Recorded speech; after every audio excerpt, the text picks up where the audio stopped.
Bonjour à tous, je suis Marina, la diseuse de bonne aventure, la diseuse de bonnes aventures. Cette fois-ci, nous passons à l'action. Euh, Tambour battant, même si là je n'ai pas sorti le mien parce que cela ferait peut-être un peu trop de bruit.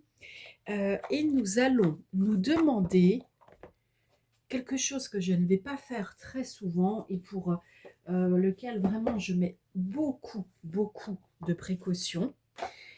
Nous allons nous demander ce que la personne de votre cœur pense.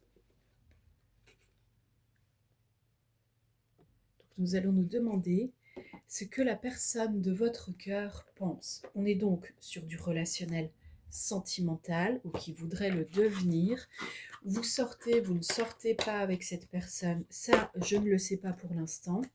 La personne de votre cœur, ça peut être quelqu'un en effet qui vous plaît mais avec qui il n'y a pas encore de relation. Et ça peut être une personne avec qui vous êtes déjà en relation, puis un petit peu de bisbille, vous avez besoin d'un conseil. Vous voyez bien aussi que ça peut être une situation où vous n'êtes plus ensemble et vous, c'est une personne qui reste tout de même dans votre cœur et cela vous pose question. Eh bien, on est recalé dès le début, j'en suis désolée. Notre-Dame qui prévient l'ingérence. L'ingérence, d'accord. Alors, l'ingérence, eh bien, c'est quand, par exemple, je me mêle des affaires des autres, sans en avoir parlé, sans avoir leur accord, d'accord.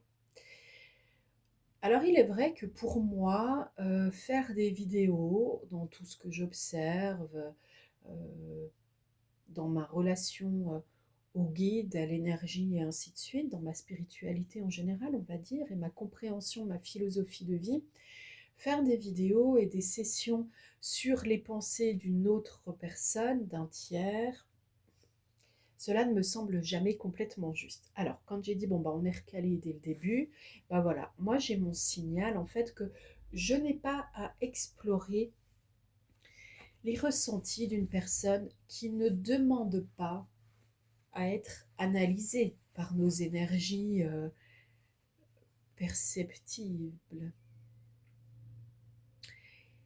Donc nous allons nous repositionner autrement parce que nous comprenons bien le premier message, c'est-à-dire que quel que soit le type de relationnel avec cette personne, on ne nous dira rien. Relationnel en route ou espéré, on ne nous dira rien. Vous voulez savoir? Eh bien, avancez vers la personne, demandez-lui, posez-lui la question. Veux-tu sortir avec moi? Veux-tu ressortir avec moi? Etc.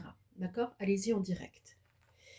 Euh, pour notre part, on peut quand même s'occuper de recevoir d'autres messages ici et on nous dit donc cette seconde étape, une fois qu'on a compris qu'en fait on est en train de dépasser le libre arbitre de l'autre, quand on s'interroge sur son intériorité.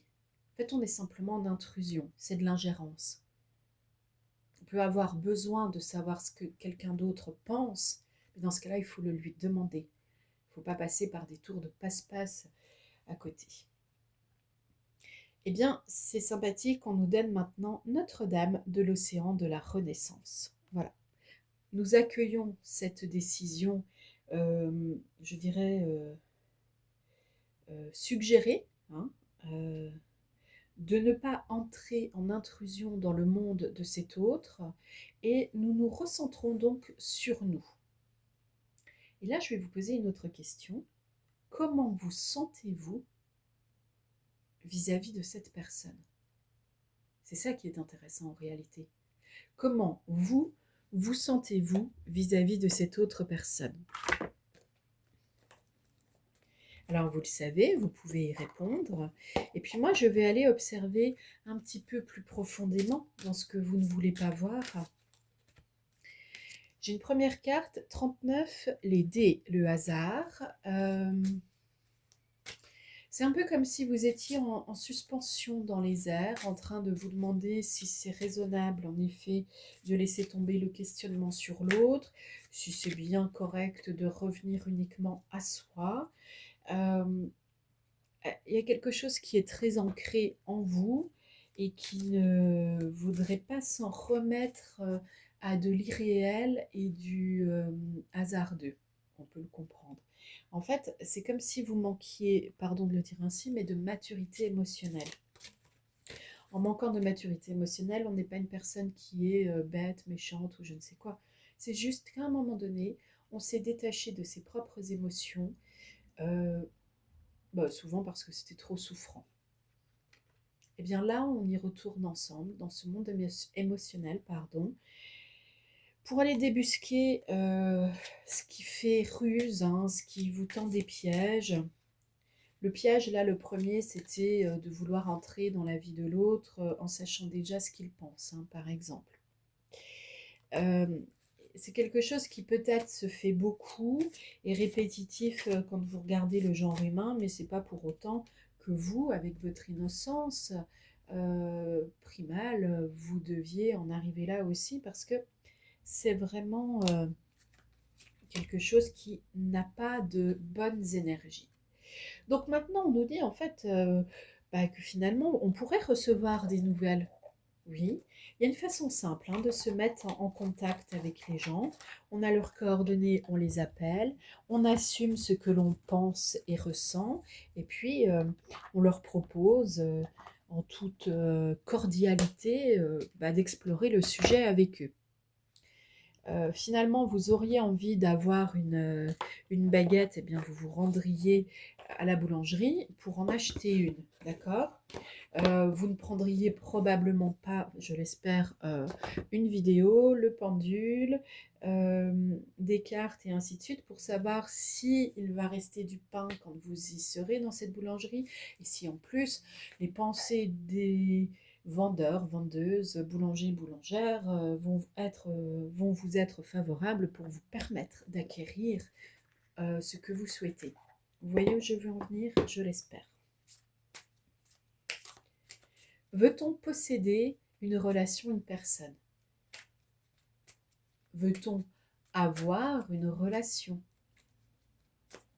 Mais que pourrions-nous être? Ici, on nous renvoie sur l'être, le libre arbitre, soi-même, la gestion de ses propres émotions. J'ai une autre carte dans un jeu là, autre, c'est le petit oracle Dis-moi que tu m'aimes, qui nous parle de sacrifice. Alors cette carte est arrivée à l'envers. Pour moi, quand elle arrive à l'envers, c'est qu'elle est tempérée dans son message négatif ou difficile, et c'est qu'elle montre aussi la fin de ce message, par exemple. Sacrifice.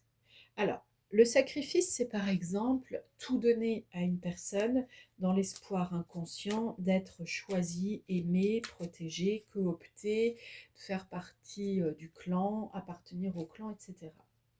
Bon, souvent, il y a beaucoup de personnes qui pensent que dans leur relationnel sentimental, elles sont amoureuses, en amour, et puis en fait, elles sont simplement dans le sacrifice. Le sacrifice. Là, c'est la carte qui est tombée à l'envers. Eh bien, c'est fini. Je vous dis, le sacrifice, c'est terminé. L'espoir. Ce qui va vous redonner de l'espoir dans votre existence, c'est d'arrêter de sacrifier votre propre valeur en vous rabaissant, par exemple, à aller sonder la tête des autres, le cœur des autres, alors qu'ils ne l'ont pas demandé. Sincèrement, euh, c'est une action énergétique répréhensible en fait. Hein. Donc là, il m'avait semblé que je pouvais le faire de façon très protégée et succincte, rapide et très superficielle. Euh, et cela peut être accordé parfois quand il y a un danger avec la personne. Donc il est nécessaire de dire attention là, danger. Effectivement, c'est une personne qui penserait uniquement à vous abuser. Bon, ben là, on comprend bien la raison pour laquelle il est autorisé que l'on sache qu'elle est douée de ce type de pensée, douée, dotée. Ok. Ici, en l'occurrence, je peux en déduire que d'une part, ce n'est pas une personne qui est pire qu'une autre, et d'autre part, il faut laisser vivre les gens. Voilà, c'est ce qui me vient. Bon. Isolement, il faut laisser vivre les gens. Donc là, avec le mot isolement, eh bien, écoutez, c'est une personne qui ne se met pas en contact avec votre vie ou qui se retire de votre vie. Laissez faire. Laissez faire, tout simplement. Hein. Cette personne a son libre arbitre et en aucun cas, vous n'avez à diriger sa propre existence. La méditation. Si bien sûr tout cela vous met à mal et je peux le comprendre, bon, on vous dit écoutez, il y a la méditation qui peut vous aider à capter en vous ce que vous pourriez améliorer. J'ai le béguin, mais il est sorti à l'envers. Alors le béguin, c'est le crush. Il est sorti à l'envers. Euh, alors, soit vous aviez une habitude d'être dans du crush, et donc c'est éphémère, et au final, vous ne vouliez que quelque chose qui soit très ancré dans la réalité pour toute la vie. Bon, bah là, il faut changer votre façon, je dirais, de vous intéresser aux autres. Soit vous n'étiez, entre guillemets, que recruté pour du crush, de l'éphémère, de l'intense. Changez votre comportement. Qu'est-ce que vous sacrifiez de votre propre personnalité et qui amenait à être choisi comme un crush, donc une passade. Souvent, c'est simplement que l'on donne tout au niveau physique, hein, intime. Les crushs sont en réalité bien souvent simplement des attractions physiques éphémères et qui ne jouent pas du tout sur l'émotionnel, sauf à vous foutre en l'air sur l'émotionnel. L'apparence. Alors l'apparence, c'est d'abord, première chose, prenez soin de votre apparence. Deuxième chose, observez l'apparence d'autrui. Cela peut vous amener à observer sa communication non verbale, sa posture et ainsi de suite, et cela vous parlera de beaucoup de choses. Et puis, accordez de l'importance à l'apparence, mais ne lui donnez pas le premier rôle. Vous voyez, si on reprend cette vidéo, en apparence, nous allions plonger dans les pensées de la personne de votre cœur. Ça a duré combien de secondes? Ça a été éphémère. Voilà. Observez que dans la vie, il y a souvent des choses qui peuvent se passer de cette façon-là. C'est-à-dire, partez dans l'analyse de la métapensée et comprenez que ce que vous êtes en train de vivre se vit à un autre niveau. J'ai l'optimisme, mais l'optimisme a quand même eu du mal à sortir et un petit peu à l'envers. Alors, bah, ça veut dire que vous êtes pessimiste. Voilà, c'est tout. Bah, que vous n'y croyez pas tellement et puis que là, vous avez peut-être un peu de vague à l'âme, de mal au cœur. Ici, j'ai l'autonomie et on vous dit avec cette carte d'autonomie bah, que d'une part, vous l'avez en vous. D'autre part, l'autre aussi, même si là, ça ne vous fait pas tellement plaisir. Hein, et que cette autonomie est une notion importante dans l'existence pour chacun d'entre nous pour éviter d'être en esclavage. Êtes-vous esclave de vos sens? Faites-vous partie des personnes qui ne peuvent pas être seules? Dans un autre jeu, bien j'arrive sur du renouveau, parce que j'ai le numéro 10, nouveau départ. L'hiver, donc là, comme je suis à peu près à 2-3 semaines de l'hiver, quand je tourne cette vidéo, eh bien, je dirais c'est en ce moment. Le courant des émotions change de direction et on a l'ondine.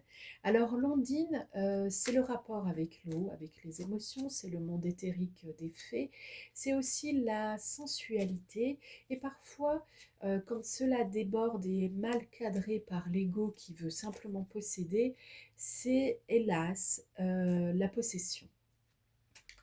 Possessivité, et puis, ceux qui diraient oui, possessivité, ça va avec jalousie, mais un petit peu de jalousie ne fait pas de mal. Un petit peu de jalousie, quand ça devient beaucoup de jalousie et que ça fait du mal, c'est toujours la même énergie de base. Hein. C'est juste que, par exemple, prenons les couleurs. Un rouge clair, un rouge foncé, ça fait toujours partie de la famille rouge. Donc la jalousie, d'une part, c'est de la jalousie, c'est bien vouloir ce que l'autre a, envier ce que l'autre vit, possède, et ça n'a rien à voir avec l'amour, sinon ce serait un mot qui s'appellerait aimer. Pour ma part, je suis vraiment plongée dans une énergie qui nous permet de traverser la vie terrestre par la compréhension des mots, MOTS, de nos mots, MAUX, en s'appuyant sur la pensée créatrice, l'intelligence émotionnelle, l'intelligence relationnelle, etc. Donc bien sûr, je reviens souvent, presque tout le temps, dans ce type de vocabulaire. C'est ma méthode, la linguistique du cœur. On parle de notre cœur, on parle à notre cœur, on parle avec notre cœur. Et on s'adresse au cœur de l'autre. Là, on nous a dit non, on ne rentre pas dans le cœur d'autrui sans son accord. On nous mentionne au bout d'un moment le concept de la jalousie. On nous l'explique. Moi, je me pose une question maintenant, avec l'énergie que je reçois, que je décortique pour vous. Comment aimez-vous? Savez-vous ce qu'est l'énergie de l'amour? L'avez-vous déjà ressenti, perçu?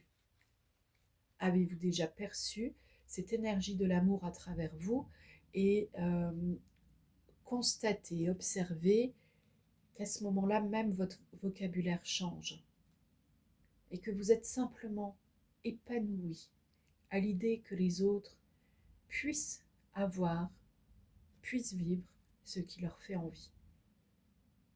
Et ça pourrait être la personne que vous hébergez pour l'instant dans votre cœur, avec qui vous envisagez d'être en relation pour la première fois ou de nouveau, qui serait déjà avec quelqu'un.